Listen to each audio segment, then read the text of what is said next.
미국 뉴욕을 방문 중인 이재명 대통령이 유엔 총회 연설에 이어 정상 외교, 경제 외교를 이어가고 있습니다. 국립외교원장을 지낸 조국혁신당 김준영 의원과 함께 의미 짚어보겠습니다. 어서 오세요, 네, 의원님. 안녕하세요. 네네. 연설 들으셨죠? 네네. 언론이 제일 많이 얘기한 게 엔드더라고요. 네, 맞습니다. END. 예. 네. 그 뭐 영어 글자 하는 게 조금 맛을 들린 듯한 느낌은 드는데요. 네. 그러니까 지금 이제 그 exchange 교환하고 그다음에 normalization 관계 정상화하고 D는 denuclearization인데요. 뭐 순서에는 관계가 없다고 얘기하고 그렇게 가야 하는 건 맞는데 근데 이제 우리 안보실장이 뒤에 백브리핑하고 이렇게 나온 제가 좀 살펴보니까 뒤에서는 또 이렇게 비핵화를 조금 더 강조하셨더라고요. 아니, 그러니까 지금 의원님이 말씀하신 부분이 이제 위성락 실장이 네. 기자들하고 얘기를 하면서 이게 뭐 우선순위가 있거나 선후 관계가 있는 건 아니다라고 얘기를 했잖아요. 근데 우리가 기존에 생각할 때는 네. 비핵화가 약속이 돼야 앞단이 네, 있는 거 맞습니다. 아니냐라고 생각했는데 네. 뭐지 했는데 그 부분을 말씀하시는 거네요. 그분을 예. 말씀을 드리는 거고요. 예. 그러면 이게 북한은 이렇게 얘기했어요. 예. 결국 지난 정부 거 가져와서 똑같다는 말을 했던 기억이 혹시 나실 거예요. 북한도 뭐 똑같네? 라고 하는 거잖아요. 근데 차이점은 있어요. 차이점은 뭐냐면 이게 그 2018년, 19년에 평화 프로세스 할 때도 문재인 대통령은 이걸 입구에서 전제 조건화하니까 아무것도 진전이 없다, 비핵화를 뒤에 두자 하고 했습니다. 근데 실제로 협상에 들어가 보니 미국이나 한국이 최소한 북한이 비핵화에 대한 성의를 보이라는 얘기를 했거든요. 그러니까 북한에서는 그 얘기가 자꾸 조건이 되는 거예요. 그리고 그게 2019년 하노이에서 깨져버렸단 말이에요. 그러면 이번에는 만약에 이게 새로 오려면 비핵화는 저 뒤에 진짜 출구에 놔야 되는데 이 얘기가 왜 자꾸 나오느냐 하면 미국이나 한국에서 그럼 비핵화 포기했냐는 공격을 하니 그 단어를 자꾸 끌어오게 되는 거예요. 근데 이렇게 되려면 사실 이 단계론이 분명해지려면 앞부분에서는 조건을 삼지 않아야 합니다. 근데 저는 아까 말씀드린 것처럼 이 안보실장의 얘기는 다시 또 비핵화를 갖고 오니 이게 북한을 받기는 좀 힘들 것 같습니다. 예. 그러니까 뭐 우선순위 선후 관계 없다고 했지만 우리가 뭐 비핵화 포기하면서 앞단을 가겠다라는 건 아니다라는 아니다. 말씀이시잖아요. 네. 근데 비핵화의 3단계 얘기를 네, 이 대통령이 또 하잖아요. 네, 네. 동결 축소 폐기로 간다. 맞습니다. 거기 그 3단계가 있고 또 엔드 얘기를 하면서 비핵화가 뒤에 가 있으니까 네. 비핵화 목표가 멀어지는 거 아니냐라고 보는 시각도 그 있기는 시각 하거든요. 때문에 자꾸 비핵화를 앞으로 갖게 오게 되니까 결국은 그러면 옛날하고 뭐가 다르냐는 얘기를 하게 달라지는 되는 게 거죠. 없다. 예, 네. 예. 그러니까 지금 의원님이 보시기에는 그렇지는 않다라는 말씀이시죠. 적어도 대통령의 지금 뜻은 예. 일단 현실적으로 축소하고 또 동결하고 축소하는 걸 해야 되지 않냐. 왜냐하면 저도 동의하는 게 지금 북한이 망하지 않는 이상 북한이 포기할 리가 없잖아요. 그러면 일단 이 위험 요소를 줄이는 동결과 축소로 가야 되는데 이 얘기만 하면 자꾸 그 얘기가 나오니까 다시 비핵화를 가지고 오는 거예요. 약간 그 뭐라 그러죠? 계속 순환 논리에 좀 빠지는 것 같습니다. 그러면은 현실적으로 어쨌든 북한과 이 얘기를 하기 위해서 할 수 있는 현실적인 방안이다라고 보시는 거네요. 이제 무언의 예, 외교라는 게 있어요. 예. 그러니까 꼭 표현하지 않아도 미국과 한국은 비핵화를 목표로 두되 협상을 할 때는 동결이나 축소를 내는 게 저는 더 현실적이라고 보는 거죠. 이재명 대통령이 뉴욕 가서 굉장히 빠듯한 일정을 네네. 보내고 있다 이렇게 전해지고 있는데 미 재무장관을 만났어요. 예. 관세 협상이 우리한테 너무너무 중요하잖아요. 거기서 이런 얘기를 했어요. 그 3,500억 달러 규모의 펀드 관련한 얘기인데 최근 미국과 일본의 합의가 있었지만 한국은 경제 규모나 외환시장 인프라 등에서 일본과 다르니 이런 측면을 고려해서 협상이 잘 이루어지길 바란다라고 우리의 입장을 전달을 했습니다. 네. 어떻게 해석하세요? 사실 베센트가 예. 원래 이 관세 협상을 더 주도했었다가 우리는 통상 투자 협상할 때 지난번에 한미 정상회담에 러터닉 상무장관이었어요. 그러네요. 그리고 러터닉 상무장관이 우리 대통령한테 상당 부분 압박을 한 것 같아요. 그러셨잖아요. 이면 합의를 요구하거나 네. 우리 뭐 외환 위기 온다 이런 얘기를 했잖아요. 그래서 이번엔 또 다른 미국의 관세 협상의 쌍두마차 중에 한 분, 그 베센트 재무장관을 만나서 얘기를 한 것 같고 이 부분은 우리 통화 스워프나 우리 금융 문제를 집중적으로 얘기하기 위해서 우리가 하고 싶어도 우리의 지금 금융 상태는 일본과 같은 서명을 할 수 없다고 피력하신 것 같습니다.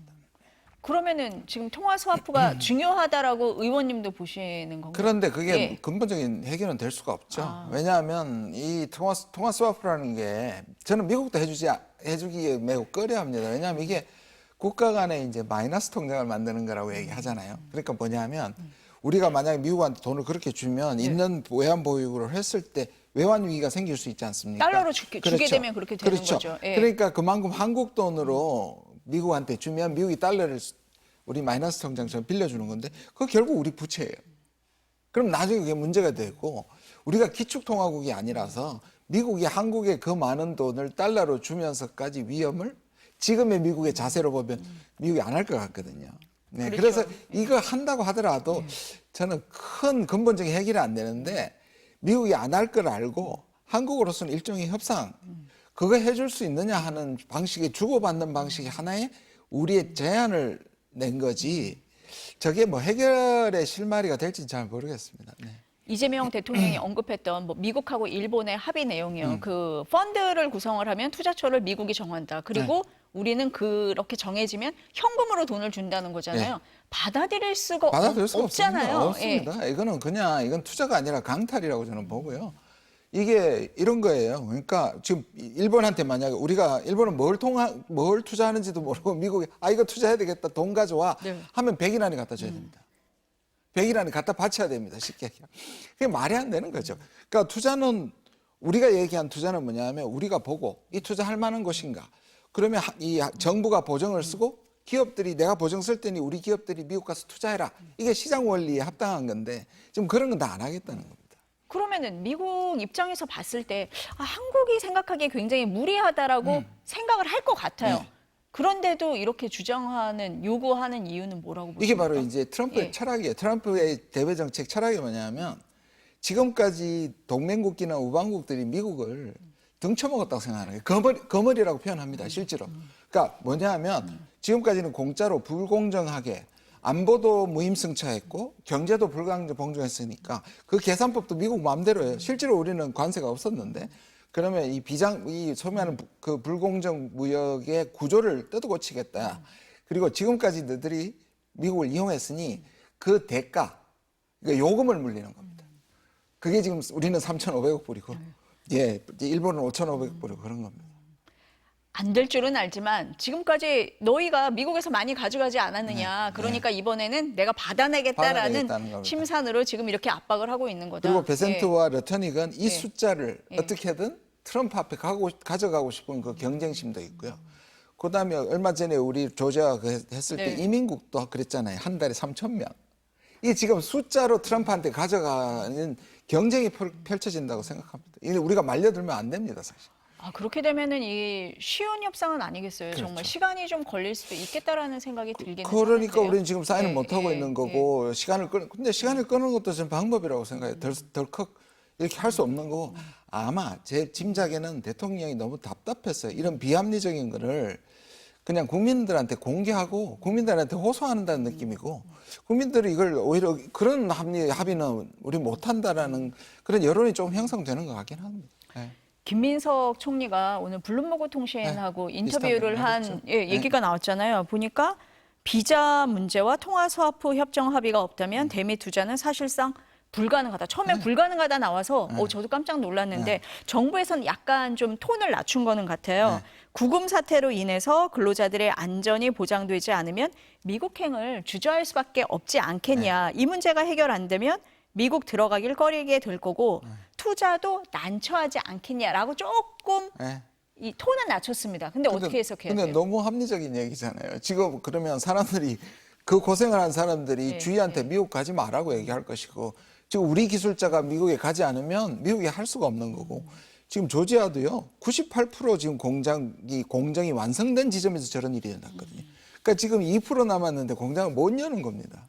그러니까 지금 현실을 얘기한 건데 사실상 미국이 이 부분에 대한 보장을 해줘야지 되는 거죠. 자, 여기 지금 오기 직전에 60여 명의 국회의원들하고 이 투자 재검토회라는 사실상 그걸 하고 왔습니다. 우리가 결의안을 내고 왔습니다. 국회 결의안을. 투자 재검토 결의안 내용 구체적으로 어떤 걸 말씀을 하시는 그러니까 이게 보장이 안 되고 이렇게 이게 보장이 안 자체를 되면? 대미 투자 자체를 아예 처음부터 3,500억 불을 다시 재검토회라고 얘기를 했습니다. 김민석 총리 지금 인터뷰 내용하고 비슷한 맥락이신 그렇죠. 거네요, 지금. 오히려 정부는 저는 침착하게 합리적으로 가시고 저는 오히려 우리 국민이나 국회에서는 좀 미국을 압박하는 게 필요하다고 생각합니다. 네. 그 미국 조지아 주지사가 한국에 와서 현대기아차 관계자를 만난다는 거잖아요. 제발 들어와 달라 뭐 이런 얘기를 할 텐데 근본적인 해결책이 아니에요. 그래서 뭐 비자 쿼터 얘기도 나오고 뭐 여러 방안도 나오는데 어떻게 보십니까? 아니 처음에 이분하고 예. 브라이언 캠프인데 예. 주지사하고 또 버디 카트라고 제가 항의 사항까지 보냈습니다. 아, 그게 그러셨어요? 예. 하원 이게 말이 되냐 했는데 처음에 뭐라 그랬냐면 트럼프한테 왜냐하면 이분들이 이제 지지 세력이 트럼프 지지 세력하고 일치하니까 할 일을 했다. 합법적인 일을 했다 해서 오히려 공분을 일으켰는데요. 지금 급해진 거예요. 근데 한국에 와서 그러면 이분이 비자나 이걸 해줄 수 있는 분이냐 아닌 거예요. 결국 와서 제스처인데 미국이 이 부분에 대한 투자 조건을 바꾸고 특히 비자에 대한 확실한 보장. 그래서 지금 하는 게 E4입니다. 그러니까 한국인의 이거에 대한 특별한 따로 비자 카테고리를 만들어서 해주는 거거든요. 그거 통과해야 가야 됩니다. 사실. 이게 법이나 제도로 통과가 돼야 되는 아니 거죠. 지금 계류가 돼 있는데 그걸 통과시킬 생각 안 이미 발의가 돼 있는데 네. 그냥 잠자고 있는 거예요. 그걸 빨리 미국이 진짜 필요하면 추진해서 통과시켜야 하는 겁니다. 그런 게 좀 안전이라든지 이런 게 전제가 돼야지 우리가 그렇죠. 투자를 할 수 있다라고 어쨌든 국회나 국민들 입장에서는 조금 더 압박을 할 수 있는 면이 있다. 그리고 정치적으로도 네. 이 압박을 해야 되는 예. 이유가 뭐냐면 그날 그 조지아에서 감금된 사람 중에는 영주권도 있어요. 아, 맞아요. 그러니까 예. 이거는 있다고 해서 또 100% 완전히 안전이 확보가 안 되기 때문에 우리가 조금 강하게 나가야지 네. 조심할 수 있다. 그래서 제가 여기 나와 있는 영어 강사들 불법 취업하는 것도 실태 조사해야 된다고 제가 얘기했던 거예요. 관세 협상 부분에서는 그런 얘기가 있었다라는 네. 말씀이시고 또 하나 이제 우리가 북한과의 얘기를 이제 많이 하게 되는데 어제 박지원 의원이 이 자리에 나오셔서요. 무슨 얘기를 했냐면 남북미 대화 분위기가 무르익고 있다, 조성되고 있다라고 하시면서 트럼프 대통령은 김정은 만나고 싶다고 얘기를 했고 김정은은 개인적으로 트럼프와 좋은 기억이 있다. 물론 비핵화 얘기는 빼라라고는 했습니다. 이재명 대통령 핵동결에 북미가 합의하면 동의한다. 이 얘기 궤가 맞지 않느냐라고 하셨는데 어떻게 보세요? 지금 그게 다 지금 어디에 집중되냐면 다음 달에 있을 에이펙이잖아요. 그 정도의 기간에 과연 제가 어제 말씀드린 거는 이 소위 말하는 미국과 북미의 비핵화를 포함한 어떤 회담은 불가능하다. 저는 그게 0%라고 생각합니다. 여기서 특히. 그러나 그 하노이가 있었던 2월에 그 2019년 2월에 하노이에서 김정은이 엄청나게 이제 그 결렬되면서 뒤통수를 김정은 입장에서 맞았습니까? 그런데 6월에 한국에 오면서 한미 정상회담하면서 이메일을 보내가지고 갑자기 우리나라 이거 임진각에서 만났습니다. 그거를 생각할 때 조우 그냥 그때처럼 회담 없이 그냥 일시적으로 오는 길에 이번에는 아마 김정은은 남쪽으로 안 내려올 거예요. 교전적인 국가라고 얘기했기 때문에 그렇다면 북측에 있는 게 판문각입니다. 그러니까 판문각에서 조우할 가능성은 한 1-20% 정도 있다. 저는 그렇게 크게 보지는 않습니다. 그러면은 뭐 그렇게라도 조율을 해서 이벤트성이라도 만난다고 하면 물꼬는 저는 트이는 좋다고 생각해요. 겁니까? 전체도 긴장이 좋은데 네. 긴장이 나렸는데 저는 그 트럼프는 하고 싶어 할 거고요. 그럼 이 에이펙의 모든 관심은 트럼프한테 갈 거고요. 그러니까 트럼프가 그런 거 좋아하니까요. 그런데 북한이 그런 보장 없이 나올까? 근데 거기에다가 특히 남쪽이 지난번에는 한국이 그때도 사실은 김정은하고 트럼프는 둘이 만나고 싶어 했는데 문재인 대통령이 들어간 거거든요. 이번에 북한에 하는데 한국은 배제될 거고요. 남북미는 절대로 안 된다고 생각합니다. 그것도 거의 0%라고 생각하고요. 그렇더라도 저는 북미가 만나는 조금만 그 가능성도 이루어지면 좋겠다. 근데 쉽지는 않을 거다 그렇게 생각합니다. 아, 그러니까 북미가 만날 가능성은 조금 더 조금 더 높고 남북미가 넌 함께할 불가능할 가능성은 지금으로서는 좀 없다. 약하지 않느냐. 그리고 북미도 정식 예, 예. 합의나 회담은 안 될 것이다. 조우다. 이벤트성으로 네. 만나는 정도라고 보시는 것 같습니다. 트럼프 대통령도 유엔에서 연설을 했는데 네. 북한 얘기가 없었거든요. 예, 그건 의식적으로 안 했다고 생각합니다. 아, 의식적으로 안 왜냐하면 했다. 예. 이제 그 왜 의식적이라고 생각하냐면 이란 핵 개발에 대해서는 얘기를 하고 그 폭격했던 것도 자랑했거든요. 그럼 바로 나올 수 있는데 북한을 자극하지 않기 위해서 일부러 뺐다고 생각합니다. 저는. 그러니까 둘이 분위기는 지금 뭐 좋긴 좋은 것 같아요. 일단은. 그러면 공식적으로 얘기는 하지 않지만 지금 밖에서는 얘기를 하고 있는 거잖아요. 그러니까 이게 이런 예. 거죠. 예. 그냥 만나서 비밀리에 뭐가 있는 게 아니고요. 자꾸 지금 공개적으로 서로 메시지를 주고받는 거죠. 그러니까 북한은 못되게 얘기하면서 그러나 조건에 맞추면 나올 수 있다고 얘기하는 거고. 근데 이 조건이 뭐냐 하면 미국이 북한의 비핵화를 포기할 수 있느냐입니다. 아무리 트럼프라도 그 북한의 핵을 제대로 인정하고 갈 수 있느냐가 큰 난관이기 때문에 그래서 제가 회담은 이거 어렵다. 그러나 조언은 가능하다. 뭐 이런 거죠. 한미일 그 외교장관 그 회담에서도 한반도 비핵화에 대해서는 공동 성명까지 채택을 한 그런 상황이잖아요. 정확하게 보셨잖아요. 예, 그러니까 지금 미국 내부에도 장관들이 얘기하거나 군부에서는 북한 비핵화가 최대, 또 아까 말씀 우리 안보실장도 그렇게 얘기했잖아요. 그러니까 지금 정상들과 이렇게 봤을 때 그 사회가 우리도 마찬가지로 북한의 비핵화를 그렇게 미룰 수 있거나 그냥 경시할 수 있느냐는 여론을 트럼프가 이겨내고 예를 들자면 김정은이 원하는 걸 줘야 될 텐데 그게 한 달 만에 되겠냐는 얘기입니다. 그러니까 트럼프도 그래서 그 정부 내에서 얘기하는 그 원칙에 반해서 뭔가를 하기는 어려운 상황이고. 시간도 그렇고요. 네. 근데 이제 만나게 되면 김정은은 그런 약속을 받고 나오고 싶겠죠. 그러나 그래도 뭐 손해볼 게 없다. 트럼프가 만약에 북측 판문각에 온다면 볼 수도 있지 하면 아까 말씀드린 것처럼 그냥 친선적 조우 정도는 있을 것이다. 이렇게 생각합니다.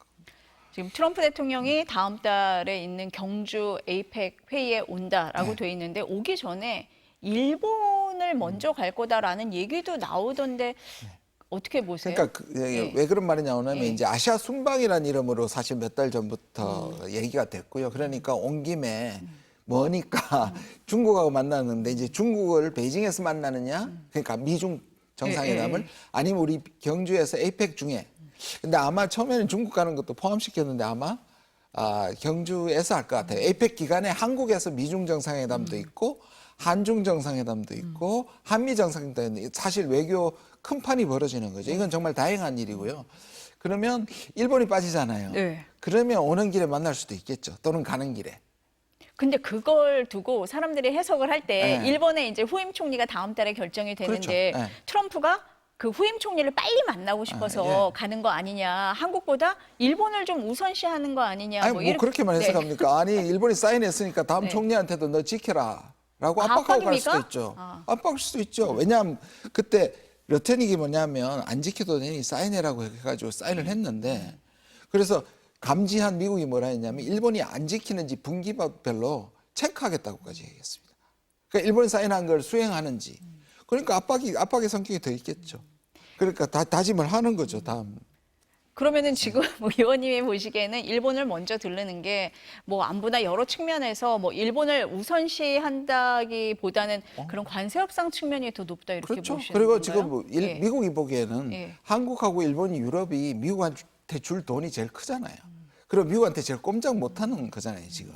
그렇게 보면 이미 협상으로 5,500억 불을 확보했다는 일본한테 오히려 이렇게 다짐하러 간다고 보는 게 더 크죠, 사실은. 그리고 만약에 미국 트럼프가 일본만 왔다가 한국은 살짝 그냥 갔다가 가면 모르는데 한국에도 한미 정상회담하고 미중 정상을 하다면 그게 패생이라고 볼 수는 없을 것 같습니다. 뭐 패생이라는 개념은 아니지만 뭐 일본을 더 우선시하는 거냐라고 봤는데 그런 측면보다는 네. 뭐 압박의 측면이 더 있는 거고 베이징을 들러서 그 미중 회담을 먼저 할 수도 있다는 말씀도 하셨었는데 그런데 그건 아마 지금 제가 돌아가는 걸 보니까 아마 여기 와서 미중 정상회담을 할 것 같습니다. 뭐 그건 유동적이겠죠. 네. 예. 어쨌든 뭐 에이펙에서 미중이 만나는 건 분명하니까 그 예. 내용은 좀 지켜봐야 된다. 예, 에이펙이 네. 그 미중 정상에 오는 게 관건이었는데 그쪽 분위기로 가는 건 큰 다행입니다. 네, 뭐 정말 큰 무대가 될 것 큰 같습니다. 무대가 될 것 같습니다. 네. 좀 지켜보도록 하겠습니다. 오늘 말씀 여기까지 듣겠습니다. 감사합니다. 감사합니다.